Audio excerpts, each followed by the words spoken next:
students to another video tutorial of Guruji Coaching Classes. Today we are going to continue the series of the chapter Circulatory System.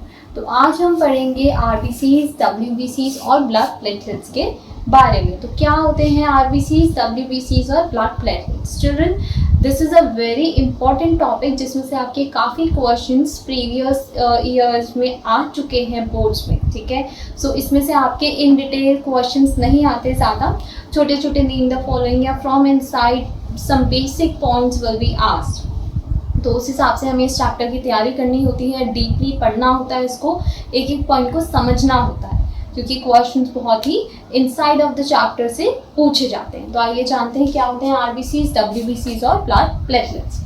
So RBCs are generally called erythrocytes, डब्ल्यूबीसीज मतलब white blood cells, इनको आप बोलते हो leukocytes. फिर आते हैं आपके ब्लड प्लेटलेट्स, थ्रोम्बोसाइट्स। तो ये तीनों ही children these are the cellular elements और द कंपोनेंट्स ऑफ ब्लड। क्या है ये? कंपोनेंट्स ऑफ ब्लड, ब्लड में कंपोज्ड होते हैं।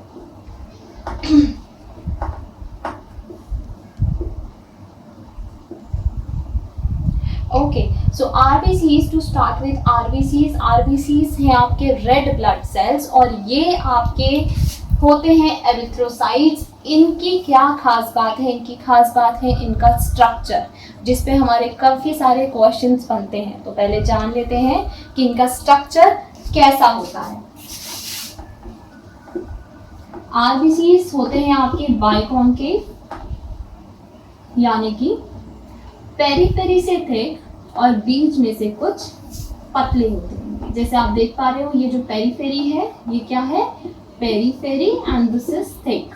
पेरीफेरी से ये थिक होते हैं पर बीच में से जो होते हैं ये पतले होते हैं। और ये पतलापन क्यों आता है? Due to lack of nucleus. ये जो आया कर्व, this is due to lack of nucleus. तो आपको आरबीसीज के केस में बच्चों एक चीज का खास ख्याल रखना है कि इसकी शेप बाइकॉन्केव है। बाइकॉन्केव क्यों होती है? Reason lack of nucleus. इसमें तीन इंपॉर्टेंट सेल ऑर्गेनेलीज एब्सेंट होती हैं। पहला हो गया आपका न्यूक्लियस, सेकंड हो गया आपका नो माइटोकॉन्ड्रिया एंड तीसरा हो गया आपका no endoplasmic reticulum. No endoplasmic reticulum, इसमें कोई एंडोप्लाज्मिक रेटिक्यूलम नहीं पाया जाता। तो ये इंपॉर्टेंट क्वेश्चन हमारा बन जाता है बोर्ड में कि क्या क्या सेल ऑर्गेनेलीज हैं, इंपॉर्टेंट सेल ऑर्गेनेलीज जो हमारे आरबीसीज में जनरली नहीं पाई जाती। तो वो ये तीन ऑर्गेनेलीज हैं, न्यूक्लियस, माइटोकॉन्ड्रिया, एंडोप्लाज्मिक रेटिकुलम। हमें जानना क्या जरूरी है कि इनके ना होने की वजह क्यों है, because all the three are your important organelles. तो इनके एब्सेंस से क्या इफेक्ट पड़ता है या क्या फायदा है या क्या रीजन है जो ये एब्सेंट है हमारे आरबीसीज में। पहली ऑर्गेनेली न्यूक्लियस की एब्सेंस की वजह से चिल्ड्रन, जो पहला है न्यूक्लियस, क्या होता है? स्पेस ज्यादा मिलता है सेल को स्पेस ज्यादा मिलता है। स्पेस ज्यादा मिलने से क्या फायदा होगा कि कम स्पेस में ज्यादा नंबर ऑफ सेल्स जो है वो एकोमोडेट कर पाएंगे। न्यूक्लियस के कम होने से ये जो एरिया ऑक्यूपाई करते हैं वो एरिया जो है वो कम हो जाता है, ठीक है। जो एरिया जो होता है वो कम हो जाता है, तो कम स्पेस में ज्यादा सेल्स जो है वो ऑक्यूपाइड हो जाते हैं। आप, आई होप आपको समझ में आ रहा है। ये रीजंस को समझना बहुत इंपॉर्टेंट है। न्यूक्लियस के एब्सेंस की वजह से उनका जो ऑक्यूपाइड स्पेस है, जो उनको जगह चाहिए, वो कम हो जाएगी और जगह कम होने की वजह से क्या होगा? कम जगह में ज्यादा नंबर ऑफ सेल्स एकोमोडेट हो पाएंगे, ठीक है। सो नेक्स्ट है हमारा माइटोकॉन्ड्रिया। अब आप सभी जानते हैं कि माइटोकॉन्ड्रिया में क्या होता है? Mitochondria is the organelle which is responsible for cellular respiration, ठीक है। सेल्यूलर रेस्पिरेशन, यहाँ पर ऑक्सीडेशन ऑफ फूड होता है, मतलब फूड ऑक्सीडाइज होता है। ग्लूकोज जो आप इनटेक करते हो, फूड आपकी बॉडी में ग्लूकोज की फॉर्म में एब्जॉर्ब होता है, उस पर ऑक्सीजन एक्ट करती है, जिसके बाद एनर्जी रिलीज होती है। तो ये सारी जो एक्टिविटीज हैं ये आपकी माइटोकॉन्ड्रिया में टेक प्लेस करती हैं। पर क्योंकि यहाँ पर माइटोकॉन्ड्रिया नहीं है, इसका मतलब ये हुआ कि आरबीसी अपने लिए कोई एनर्जी प्रोडक्शन नहीं कर रहा, मतलब ना ही उसको किसी ग्लूकोज की जरूरत होगी, ना ही वो ग्लूकोज इनटेक करेगा, अपटेक करेगा, ना ही वो कोई ऑक्सीजन लेगा। तो जो भी ऑक्सीजन होगी वहां पर वो वेस्ट नहीं होगी, मतलब वो सेल अपने लिए ना यूज करके कहाँ करेगा, वो पूरी बॉडी में, ऑल ओवर द बॉडी उसको सप्लाई कर देगा। आई होप ये चीज आपको क्लियर हो रही होगी। मैं फिर से रिपीट कर देती हूँ ये पॉइंट, माइटोकॉन्ड्रिया एब्सेंट है तो इससे आरबीसीज को क्या फायदा होता है। माइटोकॉन्ड्रिया बेसिकली आपका साइट है फॉर द सेल्यूलर रेस्पिरेशन, यहाँ पर सेल्यूलर रेस्पिरेशन होता है। क्या होता है सेल्यूलर रेस्पिरेशन? ग्लूकोज का और ऑक्सीजन का रिएक्शन जिससे आपकी एनर्जी प्रोड्यूस होती है। तो जब ये सेल्यूलर रेस्पिरेशन नहीं होगा, क्यों नहीं होगा? क्योंकि माइटोकॉन्ड्रिया एब्सेंट है। इसके ना होने से फायदा क्या है? हमारी बॉडी को क्या फायदा होगा? आरबीसीज अपने लिए कोई ऑक्सीजन या कोई ग्लूकोज अपटेक नहीं करेगा। Are you getting it? और जो भी ऑक्सीजन उसने अब्सॉर्ब किया है या उसको मिला है वो पूरी बॉडी में जिन टिश्यूज में या जिन सेल्स में ऑक्सीजन की जरूरत है वहां पर वो सप्लाई कर देगा, right? So coming to the third one, यहाँ पर एंडोप्लाज्मिक रेटिकुलम एब्सेंट है। सो एंडोप्लाज्मिक रेटिकुलम के एब्सेंट होने से क्या फायदा होगा आरबीसी को बच्चों? ये फायदा होगा क्योंकि हमारे जो आरबीसीज है ना, आरबीसीज को बॉडी के एक एक कोने में जाना है, आपके हेड से लेकर आपके टो तक, एक एक सेल तक ऑक्सीजन पहुंचानी है। तो वो रिस्पॉन्सिबिलिटीज किस पर है? आरबीसी पर है। तो उसको छोटे छोटे ब्लड वेसल्स के थ्रू, नैरो ब्लड वेसल्स के थ्रू जाकर पूरी बॉडी में ही ऑक्सीजन को सप्लाई करना होता है। तो उसके लिए क्या जरूरी है? उस छोटे से पाइपलाइन में एंटर करने के लिए जरूरी है कि उसका छोटा साइज होना और उसका फ्लेक्सिबल होना। मैंने ये कीवर्ड बोला है, फ्लेक्सिबल होना, ठीक है? तो जब ये चीज नहीं होगी, एंडोप्लाज्मिक रेटिकुलम नाम का ऑर्गेनेली, सेल ऑर्गेनेली आपके आरबीसी में एब्सेंट होगा, तो वो क्या करेगा? It will increase the flexibility of your cell RBCs, and RBCs जो होंगे वो इजीली इन नैरो पैसेजेस के थ्रू जा पाएंगे, आपकी बॉडी के एक एक सेल को ऑक्सीजन ट्रांसपोर्ट कर पाएंगे। I hope it is clear. तो ये तीनों से बहुत ज्यादा क्वेश्चंस पूछे जाते हैं। इनफैक्ट आपके आरबीसी की शेप के ऊपर काफी सवाल आते हैं। पूछा जाता है कि इसकी बायकॉन्केव शेप क्यों है, इसका क्या यूज हो सकता है? तो यही वजह होती है क्योंकि इसमें न्यूक्लियस नहीं है सेंटर में, इसीलिए बीच में से दबा हुआ और साइड से थिकन्ड होता है, ठीक है? तो इसकी जो पेरिफेरीज है आप याद रखेंगे, थिक है, और सेंटर से ये थोड़ा स्क्वीज सा होता है due to lack of nucleus. Why? Because it is not having any nucleus here. Now these three are very important, the reasons which I have explained you, they are very important. तो इसका आप लोग ध्यान रखेंगे, right? अब इसका life span कितना होता है, कितने टाइम तक ये जो है सर्वाइव करते हैं आरबीसीज बॉडी में? It is for 120 days. तो ये कितने टाइम तक सर्वाइव करते हैं हमारी बॉडी में? They can survive for 120 days, right? So let's continue और जानने की कोशिश करते हैं आरबीसीज के बारे में।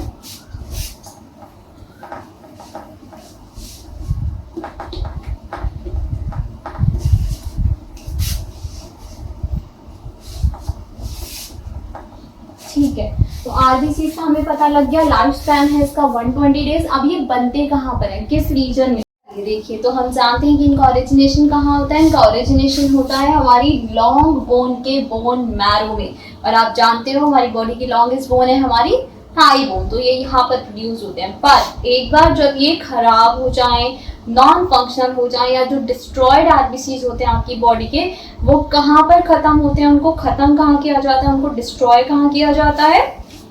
तो वो किया जाता है जो आपके ओल्ड या वीक होते हैं आरबीसीज, उनको डिस्ट्रॉय किया जाता है बच्चों आपका स्प्लीन और लिवर में, ठीक है? स्प्लीन और लिवर में इनको डिस्ट्रॉय कर दिया जाता है। अब एक चीज और इम्पॉर्टेंट पॉइंट जो आपको पता होना चाहिए वो ये है कि जब ये डिस्ट्रॉयड हो जाते हैं तो इसका जितना आयरन पार्ट होता है या जो हीम पार्ट होता है, हीमोग्लोबिन पार्ट होता है, वो चीज जो होती है वो रिटेन हो जाती है लिवर में, और बाकी जो इसका बचा हुआ कंपोनेंट है जो बॉडी के लिए यूजफुल नहीं है वो एक्सक्रीट हो जाता है in the form of bilirubin.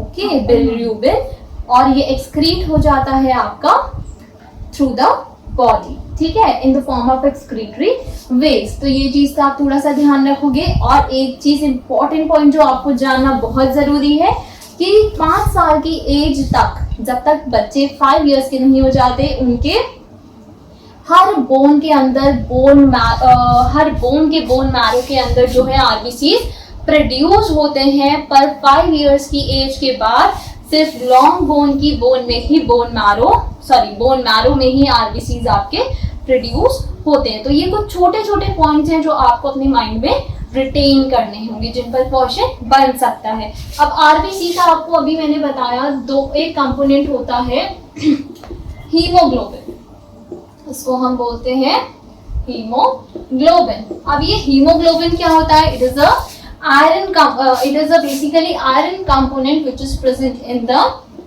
RBC. So haem का मतलब होता है आयरन, ग्लोबिन का मतलब होता है प्रोटीन पार्ट, ठीक है, ये होता है हमारा protein part, globin protein part और हीम होता है आपका आयरन। तो बेसिकली चिल्ड्रन ये जो हीमोग्लोबिन है इसकी टेंडेंसी होती है कि ये ऑक्सीजन और कार्बन मोनोऑक्साइड दोनों के साथ क्या कर सकता है?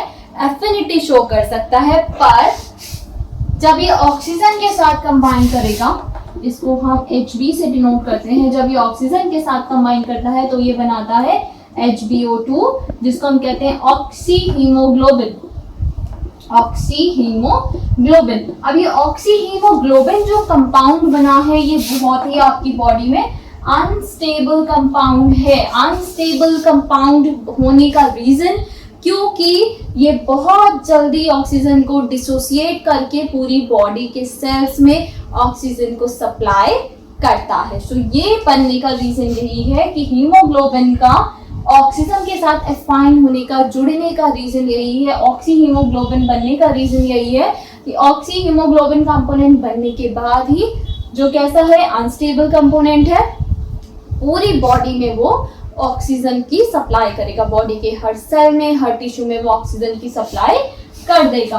अब अगर इन केस हमारा हीमोग्लोबिन कंबाइन हो जाता है कार्बन मोनोऑक्साइड के साथ, तो ये बनाता है बच्चों कार्बोक्सी हीमोग्लोबिन।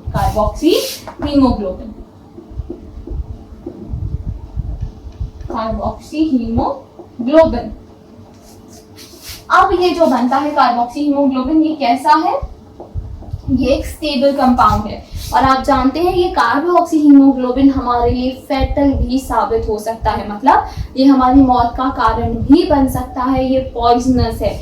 जब हमारा हीमोग्लोबिन कार्बन मोनोऑक्साइड के साथ कंबाइन हो जाता है तो ये एक ऐसी पॉइजनिंग कॉज करता है जिसकी वजह से हमारा ब्लड इनकेपेबल हो जाता है to supply oxygen in the body. तो इस कंडीशन में क्या होता है बच्चों? Supply of oxygen is stopped, मतलब ये ब्लड को ऑक्सीजन सप्लाई करने में इनकेपेबल बना देता है। इसकी वजह से ब्लड जो है पूरी बॉडी में ऑक्सीजन सप्लाई नहीं कर पाता और हमें क्या हो जाती है? हमें सांस लेने में दिक्कत होने लगती है। ये कंडीशन कब होती है? जब आप किसी घुटे हुए अनवेंटिलेटेड कमरे में जिसमें वेंटिलेशन ना हो और कोई चीज आप वहां पर बर्न कर रहे हो, उस केस में क्या हो सकता है बच्चों? वहां पर ये कंडीशन पॉइजनिंग कॉज हो सकती है और आपको सांस लेने में दिक्कत हो सकती है। कंडीशन इतनी भी वर्स्ट हो सकती है कि किसी पर्सन की डेथ हो जाए। तो ये कुछ पॉइंट्स हैं जो आपको बहुत अच्छी तरह से समझ लेने हैं। अब आइए बात करते हैं हम हमारे WBCs के बारे में। Now we will continue with the topic WBCs. WBCs होते हैं आपके व्हाइट ब्लड सेल्स। तो आपके WBCs बच्चों दो टाइप के होते हैं, एक होते हैं ग्रैन्युलर, दूसरा टाइप है आपका ए ग्रैन्युलर। ग्रैन्युलर मतलब जो लोब्स की फॉर्म में प्रेजेंट होते हैं और जिनके सरफेस पर ग्रैन्यूल्स प्रेजेंट होते हैं। ए ग्रैन्युलर के केस में कोई भी ग्रैन्यूल्स प्रेजेंट नहीं होते हैं, राइट। तो ग्रैन्युलर में हमारे पास फर्दर 3 टाइप के WBCs प्रेजेंट होते हैं। They are eosinophils, this is neutrophils, right, neutrophils, eosinophils और बेसोफिल्स। ओके, फिर आता है आपका ए ग्रैन्युलर। ए ग्रैन्युलर में हमारे पास दो टाइप्स के होते हैं, मोनोसाइट्स और लिम्फोसाइट्स। अब आप बात करते हैं इनके टाइम ड्यूरेशन की, कितने टाइम तक ये सर्वाइव करते हैं हमारी बॉडी में। They can survive for 2 weeks, right, and they are produced in the red bone marrow. Okay, and they are also called leukocytes. क्या बोलते हो आप इनको? ल्यूकोसाइट्स बोलते हो। आइए अब देखते हैं इनके फंक्शंस क्या क्या होते हैं। तो पहला फंक्शन है बच्चों इसका फेगोसाइटोसिस। फेगोसाइटोसिस मतलब हमारे जो WBCs हैं, ये सेल्स, ये क्या करते हैं, ये एंजल्व कर लेते हैं। एंजल्व मतलब निगल लेते हैं। किसको निगल लेते हैं? जो हमारे हार्मफुल सब्सटेंसेस हैं, माइक्रो ऑर्गेनिजम्स हैं या ऐसे जर्म्स हैं जो हमारी बॉडी के लिए हार्मफुल साबित हो सकते हैं, ये उनको एंजल्व कर लेते हैं, उनको निगल लेते हैं, सो दैट वो हमारी बॉडी पर कोई बुरा इफेक्ट ना कर सके, right. Second function is inflammation. Suppose करिए कोई जर्म, कोई ऐसा माइक्रो ऑर्गेनिज्म आ गया है जिसके उसका ये तुरंत रिस्पॉन्स क्रिएट करवाते हैं थ्रू द बॉडी। कैसे? मान लीजिए मेरी स्किन पर कोई माइक्रो ऑर्गेनिज्म ने इफेक्ट कर दिया, यहाँ पर क्या हो चुके हैं, यहाँ पर मेरे रैशेज हो गए हैं, लाल लाल दाने आ रहे हैं, तो वो क्या है, स्वेलिंग हो रही है। तो ये क्या है, मेरी स्किन का रिस्पॉन्स है against the attack of that micro organism. उस अटैक को हम बोलते हैं, उस रिस्पॉन्स को हम बोलते हैं इन्फ्लेमेशन। Formation of antibodies. अब ये जो आपके हार्मफुल सब्सटेंसेस या माइक्रो ऑर्गेनिजम्स कह लीजिए या जर्म्स कह लीजिए, जब भी हमारी बॉडी में ये अटैक करते हैं तो इनके ये कभी कभी कुछ टॉक्सिन्स या कोई हार्मफुल सब्सटेंसेस रिलीज करते हैं जिसको हम बोलते हैं टॉक्सिन्स, ठीक है। और हमारे जो WBCs हैं या जो हमारी ल्यूकोसाइट्स हैं, जनरली वो क्या करते हैं, वो ऐसी हमारी एंटीबॉडीज प्रोड्यूस करते हैं। एंटीबॉडीज क्या करेंगी, इन टॉक्सिन्स को न्यूट्रलाइज करेंगी या इनको किल कर देंगी या फिर उन जर्म्स को किल कर देंगी जो कि ये टॉक्सिन्स को प्रोड्यूस कर रहे हैं। इसके इफेक्ट को, टॉक्सिन के इफेक्ट को न्यूट्रलाइज करना, ये काम है हमारी एंटीबॉडीज का। तो एंटीबॉडीज क्या प्रोड्यूस करती है इसके रिस्पॉन्स में, एंटीटॉक्सिन्स, ठीक है। तो ये जो एंटीटॉक्सिन्स होते हैं, these are produced by the antibodies which neutralise the effect of this toxins, right. उसके बाद एक इंपॉर्टेंट फीचर जो हमें जानना बहुत जरूरी है about the WBCs, that is diapedesis. So ये एक इनका फीचर है डायापेटिसिस। क्या करते हैं WBCs, these ooze out। ooze out मतलब बाहर निकलना, प्रोट्यूड, बाहर की तरफ निकलना। कहाँ से निकलते हैं, हमारे ब्लड कैपिलरीज में से। तो जब WBCs ब्लड कैपिलरीज में से ooze out करें या बाहर की तरफ निकले, उस फिनोमेना को हम बोलते हैं diapedesis. Okay, so this is also important for us. Coming to one more point that I want to discuss with you is about vaccine, ठीक है, वैक्सीन। अब वैक्सीन क्या है, आप लोग सब जानते हैं, आजकल का हॉट टॉपिक बन चुका है वैक्सीन। कोरोना के लिए सभी, everyone is getting vaccinated, yes, and we should all get vaccinated. तो ये वैक्सीन होती क्या है, इसके बारे में थोड़ा जान लेते हैं, आइए।